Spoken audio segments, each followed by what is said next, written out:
Salut à tous et bienvenue sur le travail de l'ombre. Après ce classico OM-PSG, alors si j'étais un escroc, je pourrais faire ça pendant 3 minutes, mais on va pas exagérer non plus. J'étais obligé d'applaudir pour remercier les joueurs qui se sont battus, qui ont mouillé le maillot, qui ont joué avec le cœur et qui nous ont rendus si fiers.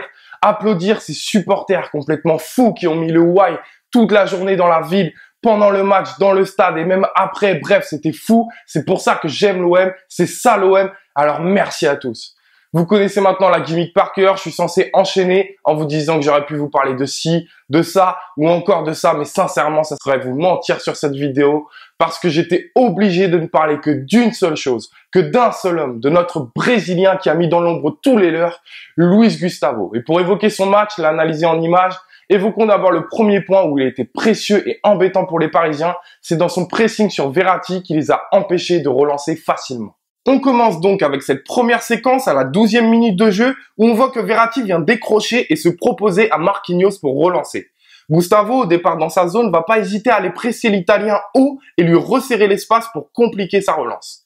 Verratti choisit Rabiot, qui lui aussi est bien suivi par Zambo Anguissa et se retrouve donc forcé de remiser. Mais c'est là où Gustavo est encore plus intéressant. Là où beaucoup se seraient contentés de faire face à Verratti, lui continue son pressing, emmène Zambo, Payet ou même Ocampos avec lui pour mettre les Parisiens en grosse difficulté et récupérer un ballon haut intéressant à exploiter. Et ça a eu lieu tout le long du match, y compris ici en deuxième mi-temps, où il va une nouvelle fois suivre Verratti dans son décrochage, resserrer l'espace et l'empêcher de progresser. Mais là où il est très fort, c'est qu'il sait qu'en allant chercher au Verratti, il a laissé un espace énorme au cœur du jeu, puisqu'Anguissa l'a également suivi pour aller bloquer Rabiot. Il va alors fournir un effort énorme de repli défensif qui va en plus lui permettre d'intercepter le ballon grâce à sa bonne lecture de jeu. Franchement énorme.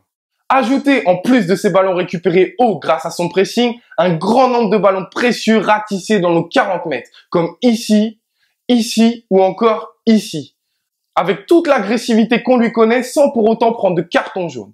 Enfin, sa qualité de relance précieuse a soulagé nos défenseurs centraux et a permis bien souvent de casser cette première ligne défensive parisienne. Bref, à mes yeux, il a été un extraordinaire leader qui a en plus ouvert le score, lancé notre match, bref, une sacrée performance. Alors pour cette vidéo, je suis obligé de finir avec ce petit goût amer à l'image du match, à l'image de ce score et de ce changement effectué par Rudy Garcia qui sort Florian Thauvin pour Bouna Sarr. Alors faut-il accabler le coach, accabler Bouna Sarr? Je vous laisse vous faire un avis. Toujours est-il que Bouna Sarr a le ballon du 3-1 pour plier le match et qu'il effectue cette faute un peu bête qui permet à Cavani d'égaliser. Frustrant, voire rageant. Je vous dis à très vite pour une prochaine analyse sur le Phocéen et allez l'OM.